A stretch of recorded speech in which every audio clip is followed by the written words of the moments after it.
Dan ini terus terang di antara bapak-bapak role model idol saya itu saya paling cilik gitu. Ada Prof. Joko, Dr. Sugiarto, Pak Hasnul, dan to be honest memang beliau adalah beberapa role model saya gitu. Dan bukan saja dari apa ya pengalaman, tapi juga wisdom.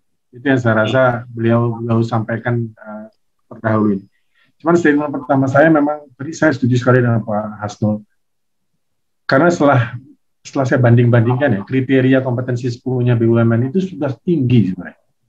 Jadi memang agak susah kalau kita berharap semua orang punya semua. Kita punya 5-10 direksi, kita berharap semua dari memenuhi semua, itu agak susah. Jadi, karena waktu saya ngobrol sama Pak Aku, saya bingung apa yang mau saya paparkan atau yang saya mau share gitu. Jadi, yang saya lakukan Pak adalah saya coba bandingkan beberapa riset dari awal 80-an sampai kemarin itu yang muncul mengenai leadership. Apa sih kriteria-kriteria? Yang menarik itu adalah dekade sampai dengan 90-an, sampai dengan pertengahan akhir 90-an itu banyak sekali kompetensi leaders yang berkaitan dengan bisnis. Jadi delivering business results. Gitu. Jadi harus punya business acumen, financial acumen, dan sebagainya. Baik dari konsultan maupun literatur akademia maupun dari data-data perusahaan. Gitu.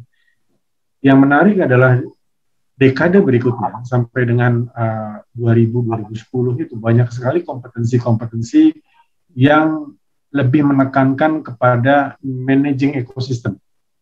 Tadi yang seperti Pak Sunul katakan tadi, ekosistem regulasi, stakeholder as a whole gitu, ekosistem yang bersifat environmental sustainability governance gitu ya.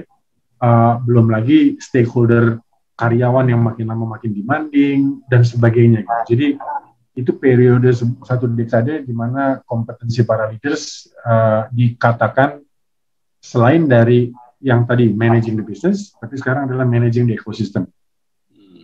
Nah yang menarik adalah kalau yang saya lihat dari mungkin sekitar 5-10 tahun terakhir studi-studi mengenai kompetensi untuk leaders, dan ini berkaitan dengan yang disampaikan oleh Prof. Joko di awal tadi, yaitu lebih banyak penekanannya, itu mengenai self-nya.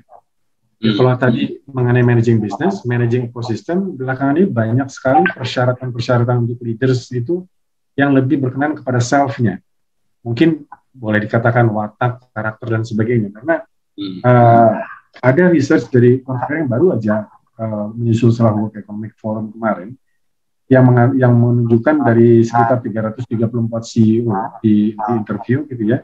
Dan beberapa pola yang menarik adalah beberapa kompetensi yang ideal untuk CEO atau C-level itu adalah pertama inquisitiveness atau pengen tahu gitu, ketertarikan dan sebagainya. Yang kedua adalah agility seperti kita ketahui. Yang ketiga adalah humility, menariknya. Apa? Nah ini humility atau kerendahan hati. Nah, tadi seperti disampaikan, kadang-kadang kan kerendahan hati disalahartikan dengan ngalah terus gitu. Bukan seperti itu, tapi kerendahan hati untuk mengetahui apa yang kita tidak ketahui. Nah, kenapa itu? Karena ya memang dengan dunia informasi yang luar biasa, banyak dan cepat ini, nobody can control all the information kan gitu. Jadi mau tidak mau dia juga harus sadar mana yang dia tidak ketahui, itulah humility. Lalu keinginan atau appetite untuk belajar. Jadi kalau agility kadang-kadang diartikan sebagai kemampuan untuk unlearn gitu ya, learning to unlearn, itu adalah agility gitu. Dan poin berikutnya adalah kalau tadi dari Pak Sugiarto menceritakan mengenai independability, ini yang menariknya adalah interdependence. Nah ini bukan kebalikan dari independability, tetapi interdependence itu mengatakan bahwa nggak cukup satu CEO yang jago, tapi perlu board yang komplit kasarnya. Jadi mirip seperti yang Pak Sunul sampaikan tadi, complementary dari 5 atau 10 BOD members, plus kalau saya melihat karena keunikan Indonesia kan two board system ya, komisaris itu kalau saya lihat peran mereka itu semakin aktif sebagai advisory board untuk para direksi, sehingga itu sangat komplementer terhadap kemungkinan yang masih kurang yang dimiliki oleh direksi secara keseluruhan. Karena tadi premis awalnya adalah standar kompetensi untuk BUMN Indonesia itu, kalau kita lihat 10 kriteria tersebut, itu udah kelas dunia semua Pak, standarnya ya, kriteria kompetensinya. Jadi susah untuk semua orang menguasainya, sehingga ada on one hand Dewan Komisaris sebagai supervisory board, dan yang berikutnya adalah one down BOD-nya. Jadi one down dari direksi, Pak. Jadi kadif-kadifnya gitu. Jadi memang karena kan yang premis kedua tadi adalah karena begitu cepat banyaknya perkembangan teknologi dan informasi, susah untuk seseorang itu menguasai semuanya. Jadi bukan saja CEO yang kita bicarakan, tapi komplementari dari Dewan Direksi dengan dibantu oleh Supervisory Board dan wakilnya. Nah, sehingga mau tidak mau, ini juga meminta bahwa seorang CEO atau leader itu harus bisa inklusif. Jadi bisa menghargai pendapat orang lain dan sebagainya, apalagi dengan demografi kita yang berbeda. Nah, jadi kurang lebih seperti itu sih, Pak. Apa namanya, kalau saya bandingkan banyak sekali literatur mengenai kompetensi leaders, tapi even dengan yang 5-6 poin tadi yang saya sampaikan, kalau kita pikir-pikir, apa sih bedanya dengan teori-teori yang dulu-dulu gitu? Nggak ada, Pak, nggak ada bedanya. Gitu. Nah, cuman mungkin yang kadang-kadang kita lupakan adalah, kalau dulu kita mengatakan, ini loh 5 kriteria seorang leader, sekarang another 5 gitu. Bukan berarti yang 5 ini kita lupakan. Ini udah level berikutnya gitu.